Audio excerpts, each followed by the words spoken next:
Alors, je suis Véronique Augereau, je suis comédienne et de théâtre et de doublage. Vous me connaissez évidemment par rapport à mon rôle de Marge Simpson dans la série Les Simpsons. Et quand je parlais de théâtre et que vous me parliez d'un rôle qui m'a beaucoup marqué dans ma vie, c'est la dernière pièce que j'ai faite ces derniers temps. C'est un monologue qui s'appelle Après le chaos d'Elisabeth Genter-Avasco. Et le sujet n'est pas facile, il est même dur et douloureux, mais je me suis investie à fond dans ce spectacle et voilà, c'est un rôle qui m'a vraiment marqué. Un grand bravo à toi, hein. Non, non, c'est un seul en scène. Non, je suis Philippe Pétieux et je suis comédien. J'ai commencé au théâtre et puis au fil des années, le doublage m'a accaparé et est devenu presque mon activité principale. Et ce que je veux dire, c'est que moi, il y a un rôle qui m'a marqué quand même, c'est le personnage du pingouin quand j'ai doublé Danny DeVito dans Batman le défi. Et c'est vrai que c'était un rôle qui était extrêmement compliqué. Il fallait trouver la voix du pingouin. C'était un rôle physiquement très difficile. Je suis sorti de ce doublage, cet enregistrement à faune, j'avais plus de voix pratiquement. Et puis on a travaillé comme au théâtre en fait. C'est ça qui est bien, c'est-à-dire qu'on a pris le temps de chercher. J'ai pris le temps de bouger dans le studio. On a cherché la voix, mais comme on travaille au théâtre, donc là j'étais très content de cette aventure, mais ça a été extrêmement compliqué pour ma part de trouver cette voix du pingouin et en plus, c'était la première fois que je faisais la rencontre avec Danny DeVito. Donc, Danny DeVito, c'est quelqu'un que j'aime bien, qui a plein d'humanité et que j'adore doubler et que je me sens bien dans les pantoufles de Danny DeVito. Alors pour ma part, en tant que comédienne, j'ai un parcours assez classique puisque j'ai pris des cours au conservatoire à Rouen. Après, j'ai passé les concours à Paris en suivant en parallèle les cours Florent. Je suis rentrée à ce qu'on appelait la rue Blanche puisque l'ENSAT qui s'est déplacé à Lyon depuis était rue Blanche. Donc tous les comédiens l'appellent rue Blanche. Puis ensuite, j'ai intégré une troupe de théâtre à l'intérieur de laquelle il y avait une femme remarquable qui s'appelait Perrette Souplex qui également animait une émission de radio au moment des radios libres. Ça s'appelait Radio Chanson Française, RCF. Puis elle m'a dit « Oh, mais viens, je t'emmène à la radio. » J'ai assisté, j'ai eu mon émission de radio. Et là, on m'a dit « Mais avec la voix que tu pourrais peut-être faire du doublage. » Je ne savais même pas ce que c'était. Et effectivement, j'ai commencé à être sur les bancs de l'école du doublage, à assister, à observer pendant des heures, des semaines, des mois. Et puis, on m'a donné ma chance et puis un petit rôle, et puis quelques lignes, et puis j'ai eu la chance de passer des essais. Voilà. Pour ma part, moi, je travaillais beaucoup au théâtre et beaucoup en province. J'ai fait plusieurs saisons au théâtre de Saône-et-Loire, la Maison de la Culture de Chalon-sur-Saône. C'était les années 80. Ma première fille est née à ce moment-là et je pouvais plus tourner trop et j'avais besoin de rester sur Paris. Et je me suis inscrit au premier stage de doublage qui était organisé par l'AFDAS. L'AFDAS, c'est l'organisme professionnel de stage professionnel. Et je me suis inscrit à ce stage qui était dirigé par Jean-Pierre Dorat à l'époque. C'était à la SFP, à Brie-sur-Marne. Et disons que suite à ce stage, ça a plutôt pas mal marché pour moi. J'ai enchaîné des petits cachets, comme on dit, des petits cachets d'ambiance dans le doublage, ce qui me permettait de continuer le théâtre, bien entendu. Et puis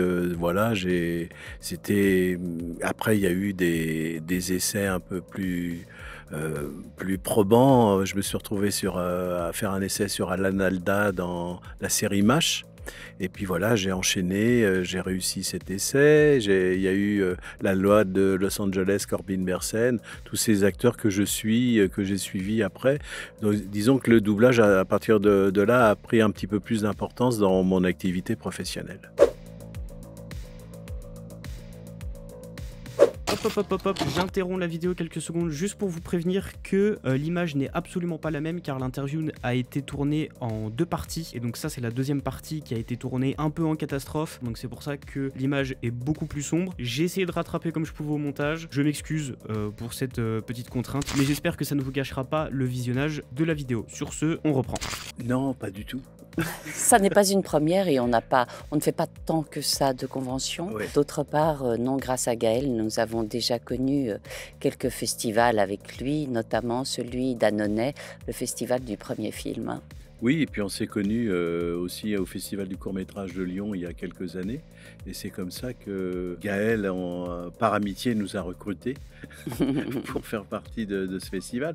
Et on en a fait d'autres avant, puisque nous-mêmes, on est ambassadeurs d'un festival dont on s'occupe depuis pas mal d'années, qui s'appelle Voix d'étoiles, et pour lequel nous serons présents fin octobre. Voix d'étoiles qui récompense les voix du cinéma d'animation. Alors, je trouve ce festival très riche à tous les niveaux, riche en rencontres, riche en qualité de film, riche parce que c'est une belle région, n'est-ce pas, au niveau gastronomie notamment et bon vin. Et autres, voilà, tout est magnifique, on est royalement reçus. Et puis surtout, c'est que le public suit. Nous, on Ouais. est les projections sont pratiquement complètes. Là, on vient d'assister à une projection, c'était complet. Vraiment, on est très très emballé de voir en fait la ferveur du public et le soutien par rapport à ce festival qui est d'une grande qualité par rapport à sa programmation. Ouais. Ça va faire, disons... Une bonne dizaine d'années qu'on sait que l'intelligence artificielle existe. Oui, on ne l'appelait pas comme ça, hein, mais Oui. voilà, maintenant on est dans le dur depuis, depuis un an, Un petit peu plus un quand petit peu même. plus, quoi, Ouais, depuis ouais, ouais. 2 ans. On parle qu'il y a plein de métiers qui utilisent des voix qui peuvent être remplacées par des voix de l'intelligence artificielle. Après, c'est à nous de nous battre et puis qu'on attend surtout Que ce soit légiféré au que ce niveau soit européen. au niveau européen, on attend là la législation européenne. Voilà, je pense qu'on avance. On avance trop lentement, malheureusement. Aux États-Unis, les artistes viennent de signer un accord pour se protéger par rapport à l'IA. C'est-à-dire qu'ils ne sont pas contre l'IA, nous non plus, on n'est pas contre l'IA, on n'est pas contre le progrès, mais simplement, il faut notre consentement pour pouvoir utiliser notre interprétation, puisqu'on est là, on est dans l'humain, dans la matière humaine, et c'est notre propre image et dont on va se servir, et donc il faut au moins, c'est sûr même, il faut notre consentement qui est obligatoire pour pouvoir créer des voix à partir de nos voix, si jamais on est d'accord pour le faire. On demande surtout que ce soit une exception culturelle française et que l'humain ne soit pas remplacé par un robot, par l'intelligence artificielle. On a toujours notre quotient émotionnel à prouver à tout le monde. Voilà. Ben, je pense qu'il faut notre consentement, c'est-à-dire Oui, il on faut en revient toujours là. on en revient là, il faut qu'on soit OK pour que on puisse se servir de nos voix, c'est-à-dire de notre création, de ce qui nous appartient, pour pouvoir exploiter des diffusions avec des voix de robots, quoi. Voilà, c'est tout. Donc si nous on est OK, si on donne notre consentement moyennant finance, bien entendu, je pense qu'il faut Aussi aborder le sujet. il faut aborder le sujet, hein. On parle de droits d'auteur, là on est un petit peu aussi nous on touche des droits sur des doublages qu'on fait parce qu'on a participé, ce qu'on appelle des DADR, des droits sur le doublage, et les auteurs touchent des droits d'auteur. Nous aussi, il faut qu'on élargisse notre champ de droits qui nous reviennent, quoi, voilà. Hein. Voilà, mais c'est vrai que de tout ça, il y aura forcément il y aura de la casse dans le sens où il y aura des emplois en moins, c'est sûr. Il y aura des transformations. Oui. Oui, alors c'est vrai qu'on peut revenir là-dessus. C'est vrai que moi, tout à l'heure, j'évoquais un peu mes activités au théâtre et que je rentrais après la représentation pour enregistrer les Simpsons le lendemain matin à Paris, alors que j'étais en province. C'est vrai que je n'en parlais pas. C'était une activité honteuse à l'époque. C'est-à-dire, il fallait vraiment pas dire qu'on construisait, qu'on fabriquait des VF, en fait. C'était une activité honteuse. Et après, je dirais ce qui a... nous, on y est pour quelque chose, puisque... Et la Fox, en 2007, quand le premier film des Simpsons est sorti, la Fox a essayé d'engager des stars talents. Mais ça s'est su et les gens, c'était le début des réseaux sociaux, mais ça a commencé à réagir. Et en fait, ils ont fait machine arrière et on a été choisis pour le film. On était les comédiens qui doublaient la série, on a été choisis pour le film. Et c'était très, très, très courageux de la part de la Fox, en fait, au niveau de leur marketing. De mettre deux acteurs inconnus qui travaillaient dans l'ombre et l'obscurité des studios. Et nous, on s'est retrouvés à ce moment-là à faire toute la campagne de médias de la Fox pour le film Les Simpsons. Et je dirais que c'est à partir de là que on est devenu un peu des stars talentes, mais à part entière du doublage. Et après, on a rendu le doublage, je dirais, moins honteux qu'il n'était. C'est-à-dire que même des gens du français actuellement, des comédiens du français, participent à l'activité qui est le doublage, à cette spécificité du métier de comédien. C'est un vrai travail de comédien. Et voilà, donc maintenant, je dirais, c'est peut-être un petit peu grâce à nous où les choses se sont... Moi, je suis pas d'accord. T'es pas d'accord? Non, mais voilà. Moi, j'ai pas connu ce genre de problème, donc oui, t'as pas... voilà.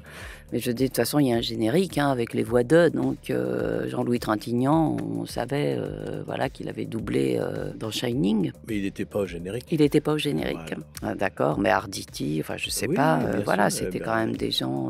Mais il n'en parlait pas. Il ne revendiquait pas une activité de doublage. C'est vrai, je dirais, Pierre Arditi, il en a fait beaucoup. Je ne sais pas s'il revendique son activité. Excusez-nous, on débat tous les deux, là. Vous pouvez partir, on va débattre un petit moment. Non, je dirais c'était quand même une activité, et ça a été longtemps une activité honteuse. En fait, nos noms génériques, ils datent de 95, à l'issue de la grève des comédiens de doublage. Mais non, déjà, bien avant, il y avait quand même... Il y avait des comédiens qui étaient mis en avant sur les... comment on appelle ça, les cow-boys, là, les films de cow-boys. Les westerns. Des westerns. Oui, mais on ne connaissait pas les fois. C'était mis au début, mais si. Non, il n'y avait pas de carton, il n'y avait pas de générique. Non, pas du tout. Maintenant, oui. Kirk Douglas, on savait pas que le grand public ne savait pas que c'était Roger Rudel qui prêtait sa voix. Il n'y avait pas de carton qui indiquait que c'était Roger Rudel. Ni Raymond Loyer, John Wayne, nous on le sait parce que voilà, mais ils n'étaient pas, on l'a su par la suite, mais c'était pas des stars. Voilà, c'était des grands comédiens, mais c'était pas des stars du doublage. Bon, à vérifier. Non, mais à vérifier. Les cartons ont été obligatoires suite à la grève des comédiens quand on a réussi à gagner des DADR, c'est-à-dire des droits sur nos doublages. À partir de là, on a exigé aussi les cartons à la fin des films qu'avec les voix d'eux, parce que sinon on était considérés comme des figurants. Voilà.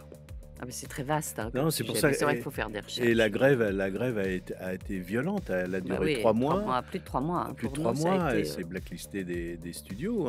Et puis, il y a des sociétés de doublage qui étaient économiquement vraiment en danger aussi suite à la grève des comédiens.